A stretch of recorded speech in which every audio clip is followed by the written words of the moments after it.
Bismillah, alhamdulillah, assalatu wassalamu ala rasulillah. La hawla wa la quwata illa billah wa ba'du. Ila hadratin nabiyil mustafa Muhammadin sallallahu alaihi wasallam wa alihi wa azwajihi wa auladihi wa dhurriyyatihi al-kiram.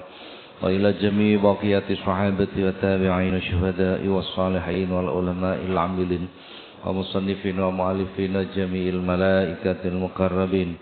ساداتنا صوفية المحققين خصوصا إلى سلطان الأولياء الشيخ محي الدين عبد القادر الجيلاني سير الأولياء الله والأولياء التسعة وأمهاتنا وآبائنا وأجدادنا وجداتنا ومشايخنا وأساتذتنا ومعلمينا وذوي الحقوق الواجبة علينا وعلى الحاضرين في مجلسنا هذا خصوصا إلى من فتح هذه القرية وخصوصا إلى مؤلف هذا الكتاب الشيخ الإمام جلالudin bin Kamaluddin As-Suyuti radhiyallahu anhum sayulillahi lahumul fatihah. A'udzu billahi minasy syaithanir rajim. Bismillahirrahmanirrahim. Alhamdulillahi rabbil alamin. Ar-Rahmanir Rahim. Maliki yaumiddin. إياك نعبد وإياك نستعين اهدنا الصراط المستقيم صراط الذين أنعمت عليهم غير المغضوب عليهم ولا الضالين آمين.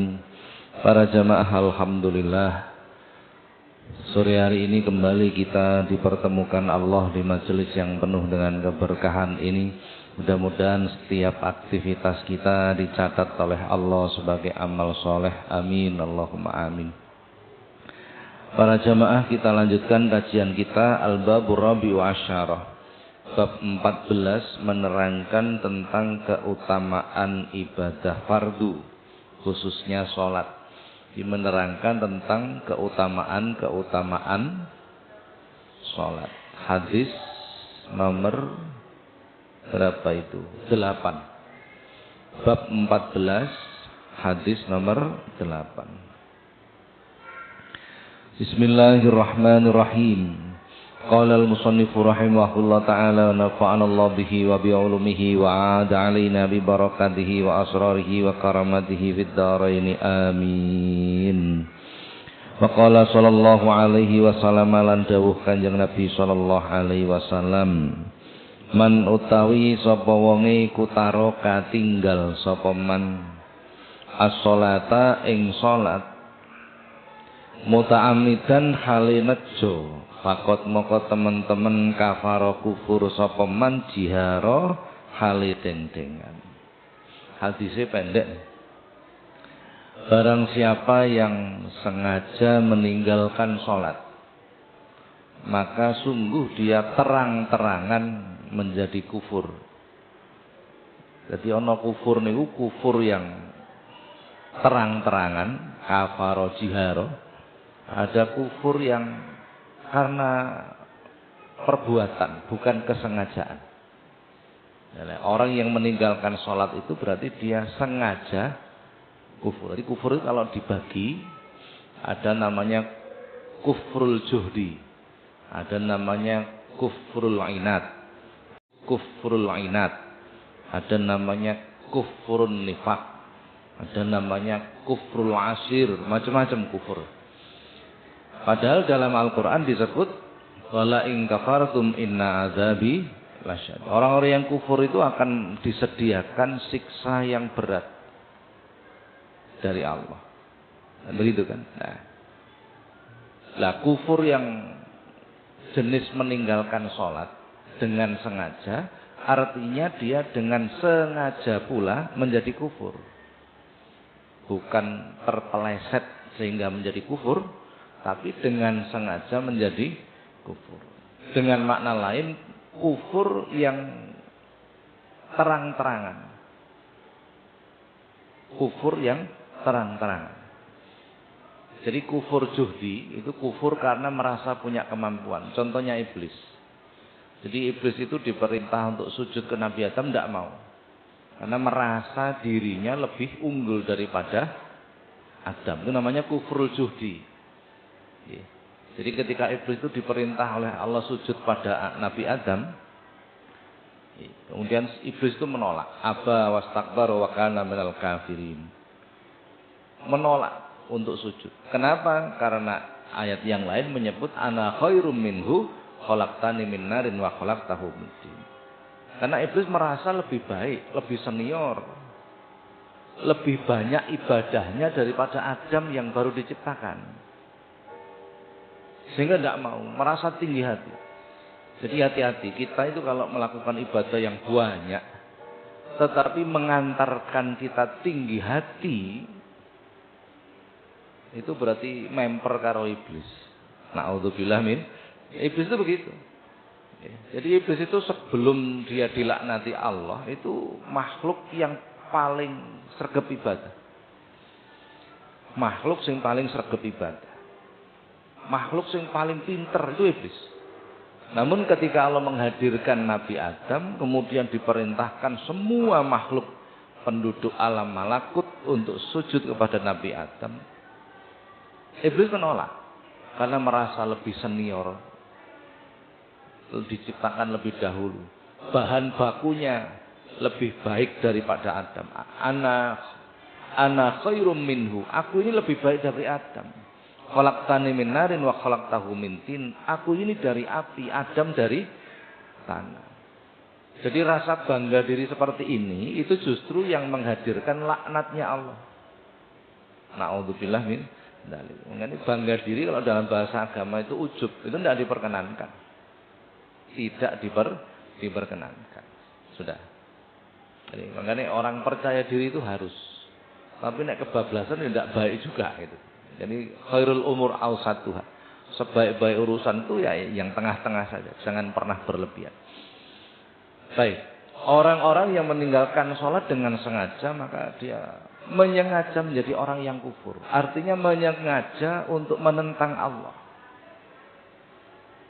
Menyengaja untuk menentang, ini berat sekali sebenarnya. Amat sangat berat.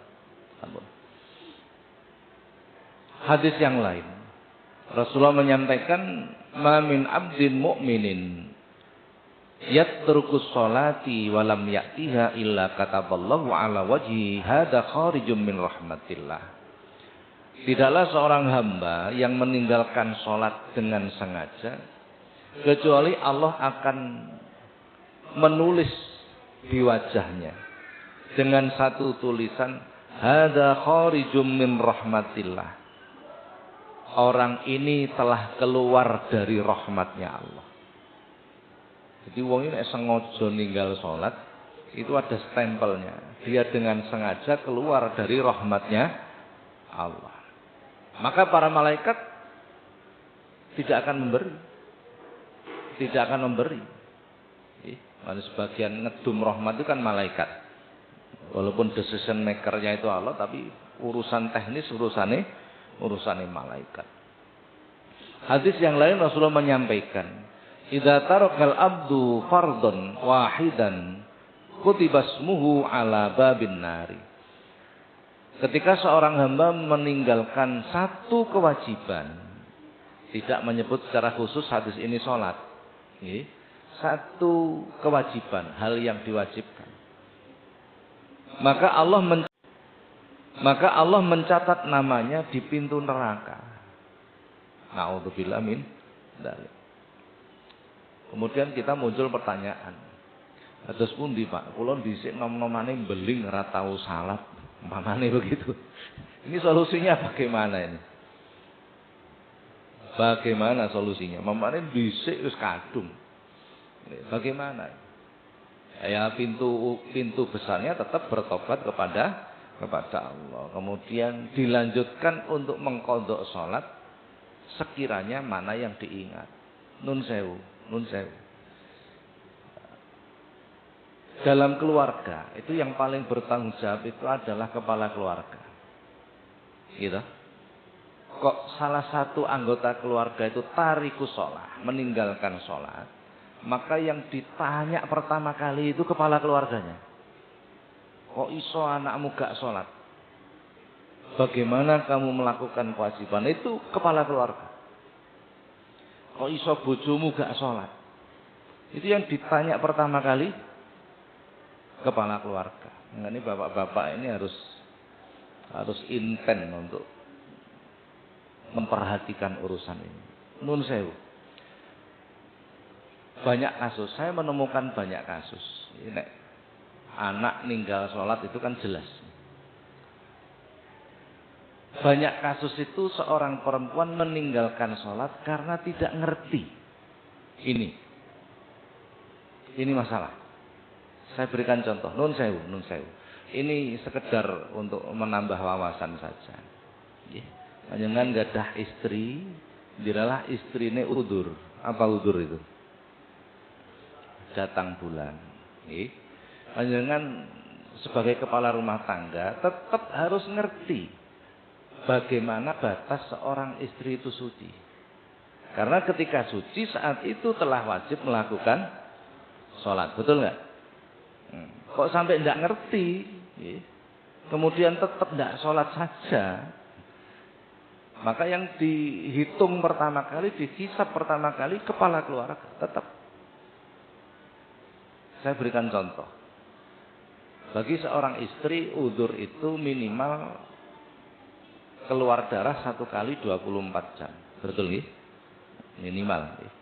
Kemudian ternyata dia suci itu jam 2 lebih 1/4. Suci. Tapi belum bersuci. Jam 2 lebih 1/4 ini sudah masuk waktu asar belum? Sudah atau belum? Belum. Jam 2/4 telah masuk waktu suci.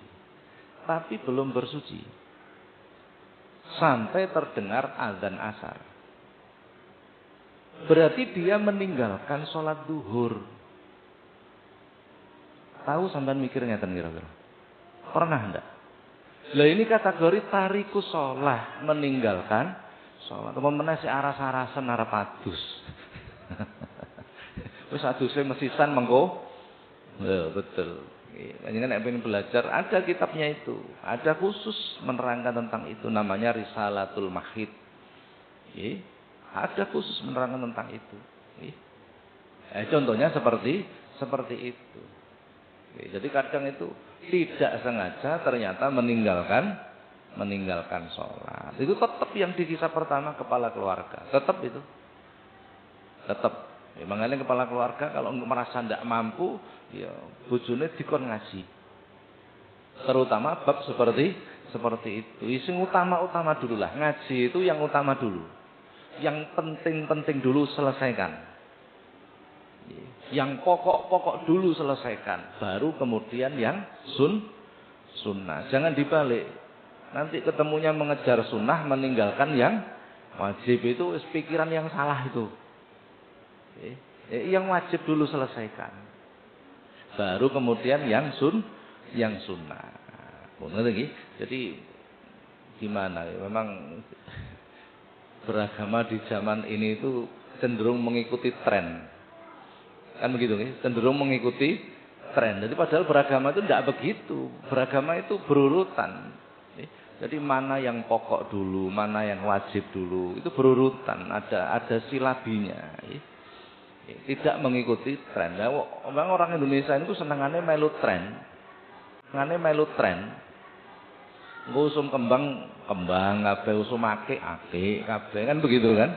Beragama juga begitu. Usum sedekah kabeh. Usum ngapalne Quran kabeh. Usum subuh jamaah kabeh, dhuwur asar maghrib isya sepi. Kapanane usum Jumat berkah kabeh, ini mulai sepi ini. Ya, betul kan? Nah, saya bukan nggak setuju. Itu baik-baik saja. Tetapi beragama itu tidak begitu. Itu maksud saya. Beragama itu tidak sekedar mengikuti tren. Tidak sekedar mengikuti tren. Engko trene jenggoten kabeh. Sing gak duwe jenggot akhirnya golek obat penumbuh Iki terus apa-apaan ini kan gitu nggih. Nah, akhirnya aneh, kita itu menjadi orang yang aneh. Beragama tidak begitu, tidak begitu beragama. Hadis yang lain Rasulullah menyampaikan, "Maftaradallahu 'alal ibadi ba'da tauhidi syai'an ahabba ilaihi minas sholati." Tidak ada kewajiban yang paling utama bagi seorang hamba setelah ketauhidan kecuali melakukan sholat. Saya ulang lagi. Tidak ada ibadah yang paling utama bagi seorang hamba setelah ketauhidan kecuali sholat. Jadi ketauhidan itu pertama. Awalu wajibin al insani ma'rifatun ilahin bil istiqon. Hadis itu. Kewajiban pertama kali bagi seorang muslim adalah ma'rifatu ilahin bil istiqon. Mengenal Allah ini dulu. Ini dulu mengenal. Jangan sampai kita itu sujud poso wiridan maca Quran tapi gak kenal Gusti Allah. Itu morat marit nanti silabinya. Yang penting sholat, ya betul yang penting sholat, tapi berurutan, berurutan. Maka kita harus mengenal Tuhan kita. Siapa Allah itu? Sifat wajib, sifat jaiz, sifat muhal, sifat uluhiyah, sifat rububiyah, sifat salbiyah itu harus kita pahami, wajib itu. Jangan sampai tidak. Lewong pangeran-pangerannya dewe kok ora kenal kan aneh, gitu kan? Sehingga keimanan kita sangat lemah. Walaupun sholat kita banyak, kalau iman kita lemah, tidak bisa. Tidak bisa, itu problem besar. Itu problem besar. Maka bangun mulai tauhid dulu. Tauhid itu mengesakan. Nyuwijeke Gusti Allah. Kita harus kenal Allah dulu. Sifat wajibnya apa, sifat muhalnya, sifat jaiznya. Sifat uluhiyah, sifat rububiyah, sifat salbiyah. Dan itu semua ranah ilmu. Zaman ngaji seperti itu, tentang sifat-sifat Allah, tentang medsos, gak ketemu. Gak ono sing urut, gak ada. Gak ada sudah. Gak ada. Sudah, makanya penting sekali. Nah, penting sekali. Sholat pun demikian. Jangan sampai di dalam sholat itu mengejar yang sunnah, meninggalkan yang wajib. Nanti sholat kita tidak sah. Di sekaruan sunnahnya ditinggal, tidak apa-apa. Untuk ngopeni sing wajib tadi. Nah, karuan begitu, sah sholat kita. Ya, kalau sholat kita sah, maka lebih mudah diterima oleh Allah. Kan begitu. Jangan dibalik. Pola pikirnya jangan dibalik. Pola pikirnya jangan. Saya pernah menerangkan tentang sholat jamaah di satu masjid. Saya terangkan macam-macam tentang yang wajib-wajib, yang rukun-rukun dulu, yang sunah-sunah belakangan, diatur kemudian. Saya berikan sebuah ilustrasi. Suatu ketika itu ada kasus, bagaimana hukumnya Pak bila sholat jamaah itu kondisi jamaah tidak dalam keadaan shaf yang rapat. Apakah boleh? Pertanyaannya begitu. Saya jawab boleh, tidak menjadi soal. Sholat berjamaah itu seandainya di sini 2 shaf penuh, shaf ketiga, keempat, kelima, keenam kosong, kemudian ada orang ikut berjamaah di halaman sana belakang dekatnya pagar, itu tetap sah, boleh. Jarak terjauhnya itu 300 dirok. 300 dirok itu 150 meter. Kalau pertanyaannya apakah boleh? Boleh. Kalau pertanyaannya apakah afdol? Beda urusan. Beda ya. Kita harus ngerti ini. Harus ngerti. Loh Pak, sanjangnya nek softnya enggak rapet itu di sela-selani setan gitu nggih. Setelah di sela-selani apa? Setan. Di antara soft itu hadir setan. Enggak soal itu. Yang soal itu nek setane mlebu nang awake. Betul nggak? Itu problem. Kan saya pernah ngaji di kitab ini juga di bab awal itu, bab keutamaan ilmu dan ulama. Insya Allah jenengan pun lali. Rasulullah itu menyatakan gini, naumul alim khairum min ibadatil jahil. Tidurnya orang alim itu lebih utama daripada ibadahnya orang bodoh. Itu asbabul wurud, sebab-sebab turunnya hadis itu ceritanya gini. Suatu ketika Rasulullah itu bepergian. Ketika dalam perjalanan itu Rasulullah melihat ada jin itu mondar-mandir depan masjid. Kok riwari, akhirnya dipanggil itu Rasulullah. Jinnya dipanggil. Oh ya nopo kok riwari ngarepe masjid. Maka jin ini matur pada Rasulullah, ya Rasulullah, saya itu mau berencana mengganggu orang yang sholat dalam masjid itu. Lho lah kok gak mlebu kowe? Tapi di halaman di serambi masjid ada orang yang tidur. Saya tidak berani sama yang tidur itu. Lho kowe kok malah gak wani karo sing turu, kok malah wani karo sing salat ku piye? Nggih. Sing salat niku wong bodoh, sing turu niku wong alim. Maka Rasulullah mengeluarkan hadis naumul alim khairum min ibadatil jahil. Berarti mana yang penting itu? Mana yang penting itu? Urusan rapat sofi atau ilmunya? Lah. Jadi panjenengan kok kepingin setan-setan gak teko ya golek wong alim sing turu salaton ning sebelah. Kan gitu logikanya nggih. Ilustrasinya kan begitu. Nggih, walaupun salat sendirian enggak berani datang setan. Hadis itu enggak main-main. Kenapa orang alim kalau tidur itu setan aja takut? Ya karena tidurnya orang alim beda dengan tidurnya kita. Arep mapan turu ki wudu dhisik. Sampeyan arep bubuk ya wudu dhisik. Lha kan wis beda nggih. Mujure ngalor ngidul ngadep kiblat. Beda mboten. Lah kula njenengan kan mboten. Nek wong alim niku nek setelah berwudu mujure ngalor ngidul miring ngadep kiblat. Tidurnya saja seperti itu. Nek kula njenengan kan mboten. Sirahe nang etan, sikile nang lor, wis ra karu-karuan ya. Nah, wis berbaring kemudian membaca doa. Ya napa dungane?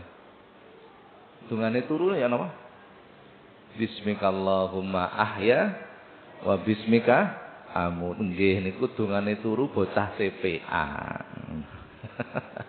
Lho betul ya, kitab itu kan diterangkan itu nggih. Baca Fatihah sekali, Al-Ikhlas sekali, Al-Ikhlas 3 kali, baca Muawwidzatain, baca ayat kursi, baca sholawat, baca surah Kahfi atau surah Tabar. Kan begitu keterangan. Betul enggak? Sampeyan nggih nglakoni. Lah kan beda. Sehingga tidurnya orang alim itu lebih utama daripada ibadahnya orang bodoh. Nah itu nggih. Lha nek panjenengan wis dadi wong alim, turune tok iku setan rawani teko. Apalagi salatnya. Saya enggak terus komentar nek ngoten sembayang benggang-benggang, enggak begitu, maksud saya enggak begitu. Jadi jangan mengejar sesuatu yang sunnah tapi meninggalkan yang wajib. Ini problemnya. Saya masih sering melihat itu, rawapet sofe, tapi sujudnya gak mancat. Itu batal itu sholatnya. Tidak sah itu. Rawapet sholatnya, tapi ketika sujud batu ini terhalang oleh kopiah. Tidak sah itu sholatnya. Tidak sah itu. Maka harus dipelajari begini-begini ini. Supaya sholat kita benar. Saya nggak ngomong diterima. Benar dulu. Nek bener sah baru kita berusaha sholat kita diterima. Itu beda urusan. Beda urusan.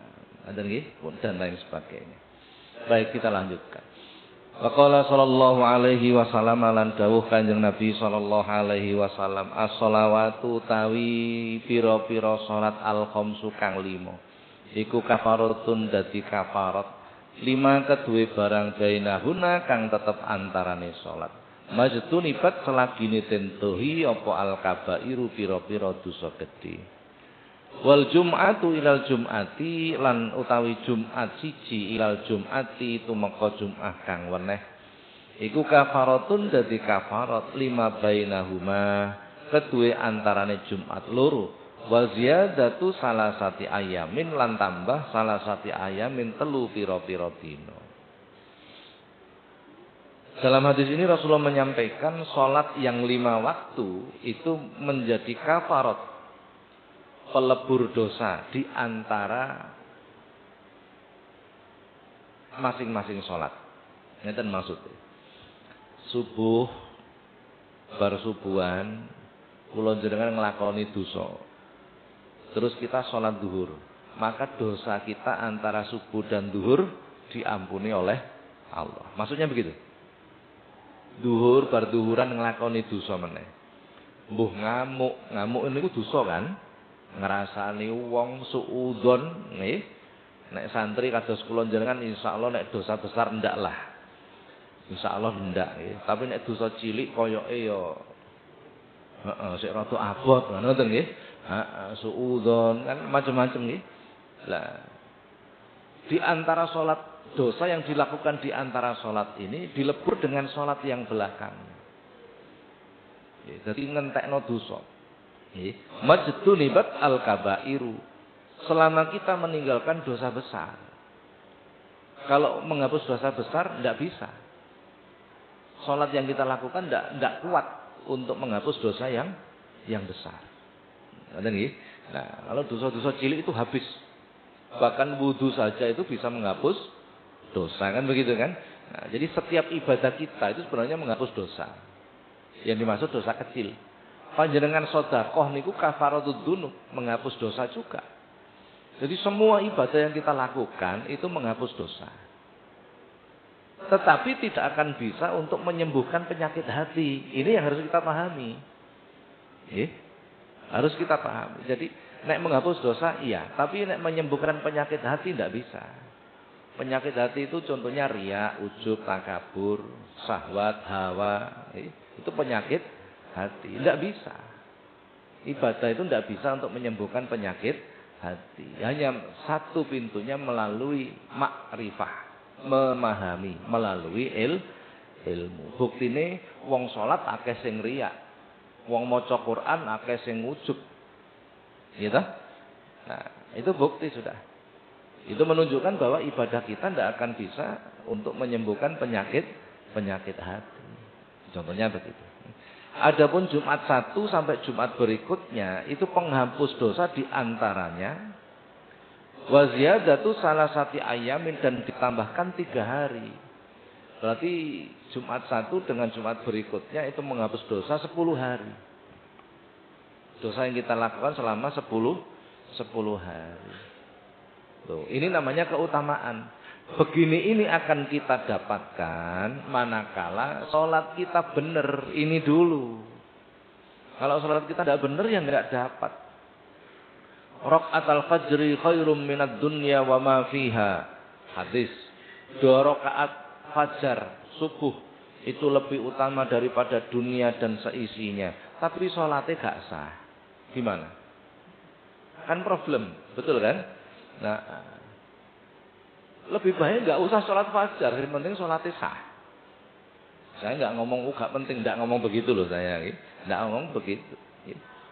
Jadi mengejar keutamaan itu boleh, tapi jangan meninggalkan hal yang wajib, yang pokok jangan ditinggalkan. Nah ini karena apa nih? Ya akibat ngaji yang tidak berurutan itu, akhirnya banyak orang mengejar keutamaan, tetapi yang wajib tidak dilakukan. Itu contohnya seperti itu. Hadis nomor 10. Qala sallallahu alaihi wasallam lan dawuh Kanjeng Nabi sallallahu alaihi wasallam, manutawi sapa wong iku jamaah ngumpulake sapa man baina salataini ing antarane salat loro min ghairi udhrin hale tanpa udzur. Faqad maka teman-teman ata nekani sapa man baban ing lawang siji min abwabil kabair saking pira-pira lawange dosa gedhe. Barang siapa yang mengumpulkan 2 salat, maksudnya menjamak salat min ghairi udhrin saking tanpa udzur, tanpa ada udzur. Apa udzur itu? Apa udzur? Sering kita dengar kata udzur itu. Artinya apa? Udzur itu ketidakmampuan. Menjamak sholat tanpa adanya ketidakmampuan.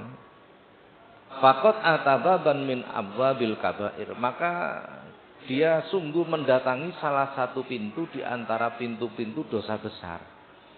Artinya mendekati dosa besar. Jadi dosa besar itu bukan hanya sekedar zina, mendem, nyolong. Tidak hanya itu. Banyak dosa besar itu. Amat sangat banyak. Panjenengan kok durhaka pada orang tua. Dosa besar enggak itu? Tuh. Panjenengan kok umpamane naudzubillah nyembah wit, dosa besar atau tidak itu? Wailah malah ora karu-karuan dosane, kan begitu kan? Nah, nek zaman sekarang menyembah berhala, menyembah pohon, itu insya Allah tidak mungkin kita lakukan. Tidak mungkin, karena logika kita tidak bisa menerima. Yang paling banyak itu zaman sekarang tuh nyembah duit. Apa? Apa nyembah duit itu? Jadi orientasinya itu adalah menghalalkan segala cara untuk mendapatkan. Itu ya dosa besar. Itu dosa besar itu. Saya pernah ditanya, kan kapan hari dulu sempat tren tentang sirik gitu. Sing muni sirik dhewe ora paham sirik itu apa gitu. Itu kan aneh itu. Itu kan sirik Pak Ustadz, itu kan menyekutukan Tuhan. Baik, sekarang saya kasih pertanyaan. Orang zaman dulu kemana-mana bawa keris. Waktu itu pertanyaannya, orang punya keris itu kan sirik Ustadz. Saya balik kemudian. Orang zaman dulu kemana-mana bawa keris. Pertanyaannya, kenapa bawa keris? Kenapa? Kenapa? Kira-kira kemana-mana bawa keris itu kenapa kira-kira? Karena itu senjata untuk menghadapi sesuatu yang membahayakan. Banyak hutan, zaman kerajaan, macam-macam lah. Sehingga kemana-mana bawa keris untuk jaga diri. Apakah itu dikatakan syirik? Pertanyaannya begitu. Apakah itu dikatakan syirik? Syirik enggak kira-kira? Sampai dari tukang bangunan, begitu budal nggawa palu, nggawa linggis. Syirik atau tidak? Syirik atau tidak? Lah iki senjatane kok dikatakan syirik itu gimana? Kan aneh. Gitu. Sampeyan sak niki nang ndi nggawa ATM syirik enggak? Syirik atau enggak? Enggak. Jadi syirik atau tidak itu bergantung bagaimana cara memahaminya. Dan yang paling besar syirik zaman ini adalah menuhankan keilmuannya sendiri. Ini yang banyak orang tidak paham. Menuhankan kemampuannya sendiri. Itu syirik yang paling besar di zaman ini dan orang tidak merasa. Lu gak ngene gak iso. Wis tak hitung, tak analisa, gak mungkin. Nah, menuhankan siapa itu? Menuhankan kemampuannya sendiri. Orang tidak merasa. Makanya kita jangan mudah untuk menjustifikasi orang sebelum kita mempelajari. Sudah, kita kembali. Jadi bagi orang-orang yang menjamak sholat tanpa adanya udzur, maka dia mendekati dosa besar. Saya terangkan sedikit tentang menjamak sholat. Menjamak sholat itu diperbolehkan dengan 5 macam. Sampai ngiling-ngiling nih. Yang pertama umum, ini sudah banyak yang tahu. Jamak li safar, karena perjalanan. Karena perjalanan. Panjenengan melakukan perjalanan yang perjalanan itu bukan maksiat. Nek maksiat tidak boleh. Tidak boleh. Umpamane panjenengan lunga neng mana nggih?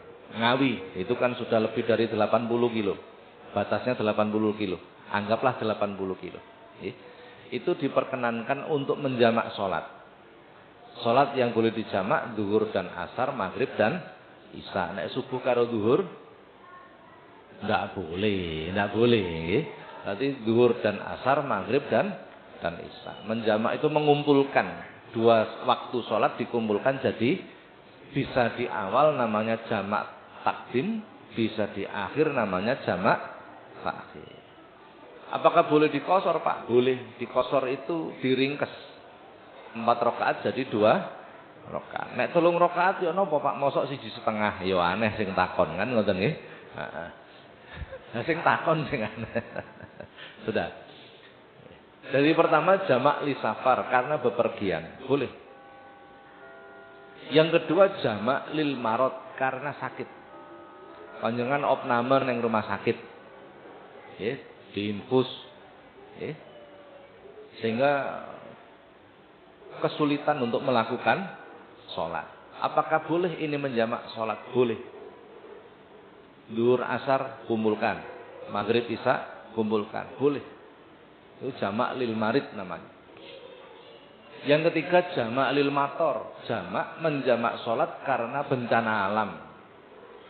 Hujan sing badai, tanah longsor, macam-macam. Boleh menjamak sholat. Ini asbabnya, sebab-sebab turunnya ini.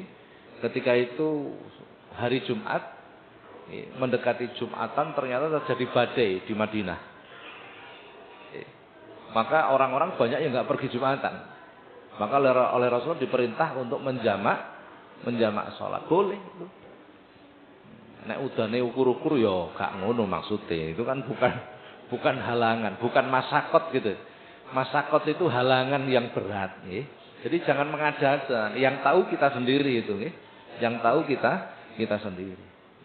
Sudah, yang pertama li safar, kedua lil marad, ketiga lil mator, hujan deras atau bencana alam. Yang keempat jamak lil arafah. Ketika kita wukuf di Arafah, kita enggak safar, enggak bepergian. Kita juga enggak sakit, juga enggak ada badai, enggak ada gempa bumi, hanya diam di Arafah. Tapi tetap ini sunnah menjamak sholat. Ini limited edition ini, khusus ini. Kalau tidak menjamak malah enggak sunnah. Jadi ketika kita wukuf di Arafah, walaupun tidak kemana-mana, wukuf kan diem, gitu. Nah, kita tetap disunahkan menjamak sholat. Ini khusus ini. Yang kelima jamak lil hajah, karena mempunyai hajat. Contoh mantenan. Yang jelas hajatnya tidak boleh keluar dari syariat. Contoh mantenan. Temune manten umpamane jam 7. Jam 5 sore dirias. Apakah boleh menjamak sholat ditakhir nanti jam 1 malam? Apakah boleh? Boleh. Boleh, namanya jamak lil hajah. Karena hajat. Boleh.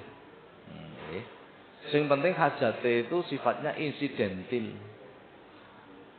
Pertanyaan ini kita kembangkan. Nek panjenengan sopir bis antar provinsi, apakah itu disebut safar? Global ini. Nek panjenengan umpamane sopir bis antar provinsi, apakah itu disebut safar, bepergian? Bepergian atau pekerjaan sebutannya?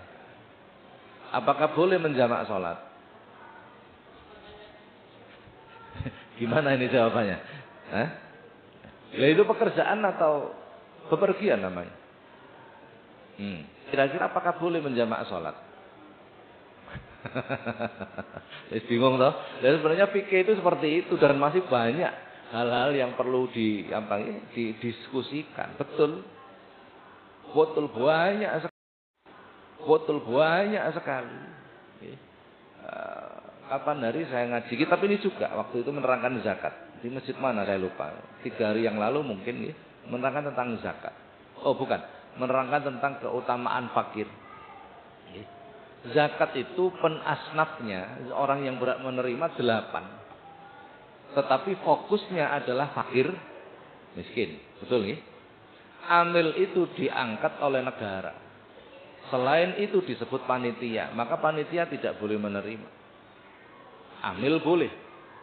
Yang banyak terjadi, haknya amil itu lebih banyak daripada haknya fakir miskin. Lah itu ya keblinger itu. Salah itu. Fokusnya di fakir miskin. Lah, bagaimana mengetahui seseorang itu fakir miskin atau tidak? Lo berarti kan harus melakukan pendataan, betul nggak? Apakah boleh kira-kira? Apakah boleh kira-kira? Lah itu kan problem juga, betul kan?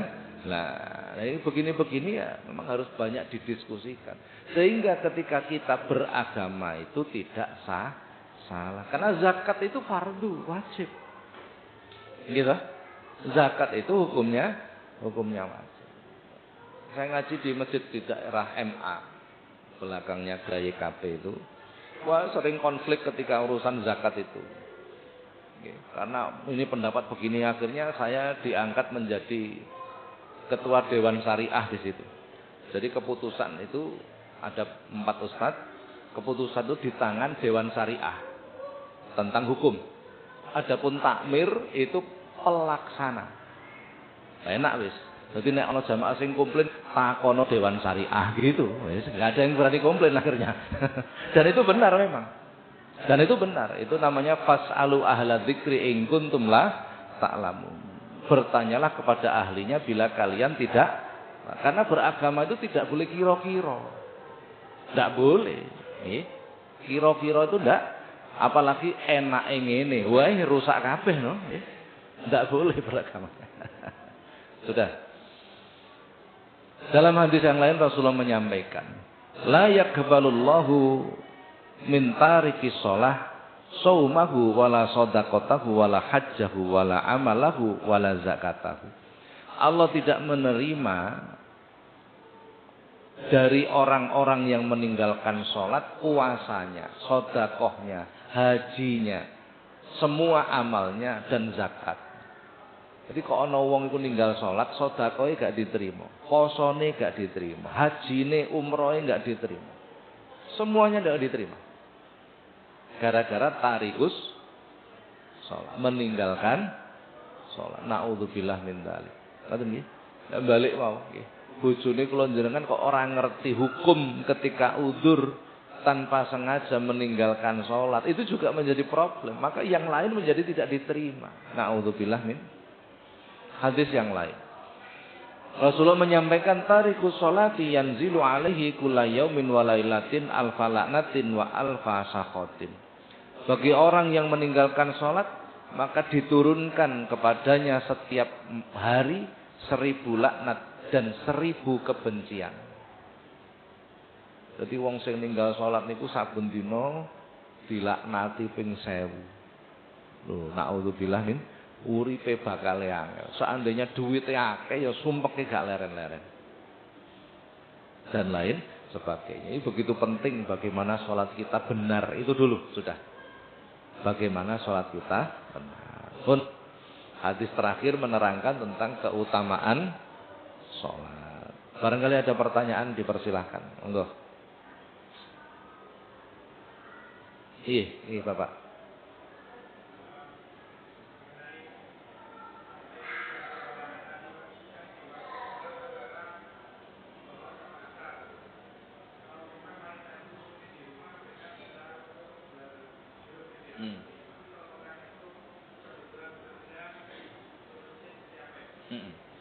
Jadi manakala ada aktivitas gitu ya, entah perjalanan luar kota, entah apa yang menghalangi untuk bersuci, maka solusinya adalah kalau dia luar kota kategori safar, maka boleh menjamak sholat. Ketika dia tidak ada halangan yang memperbolehkan menjamak sholat, maka solusinya adalah mengqadha sholat. Solusinya mengqadha sholat. Begitu Bapak. Ada yang lain mungkin?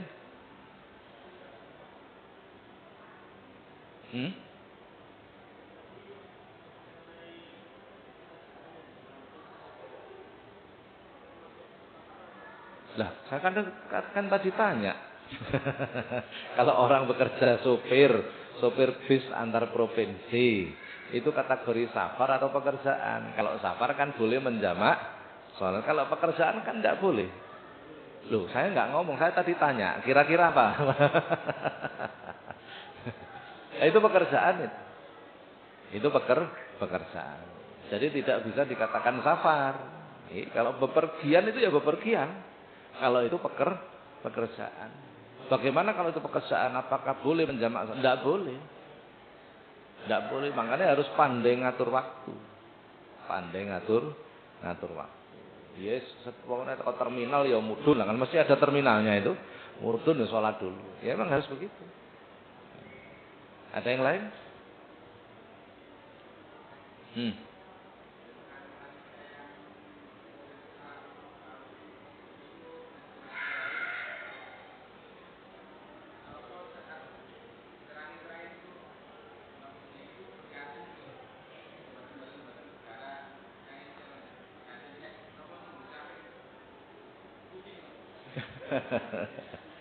Karena ada keterangan itu. Jadi ada perbedaan antara darah haid dan darah nifas. Karena ada beda. Warnanya beda. Nah, kemudian apakah seseorang itu ketika telah suci nunggu sampai betul-betul tidak ada bekas? Piye iki ngomongnya piye? Kan rada saru diomong nek lanang-lanang iki.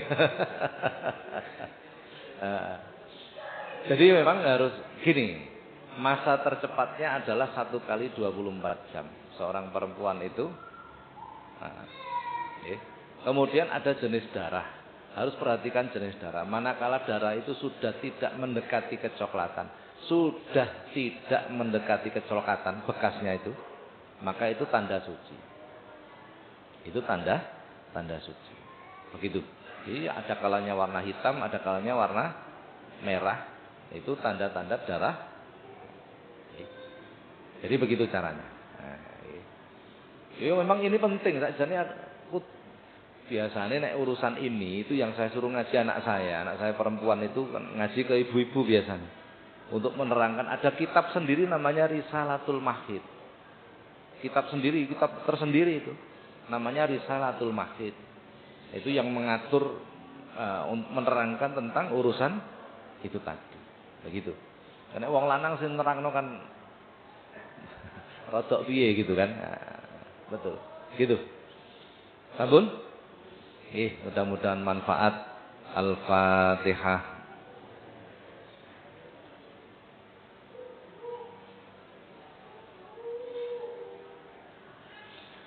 Assalamualaikum warahmatullahi wabarakatuh.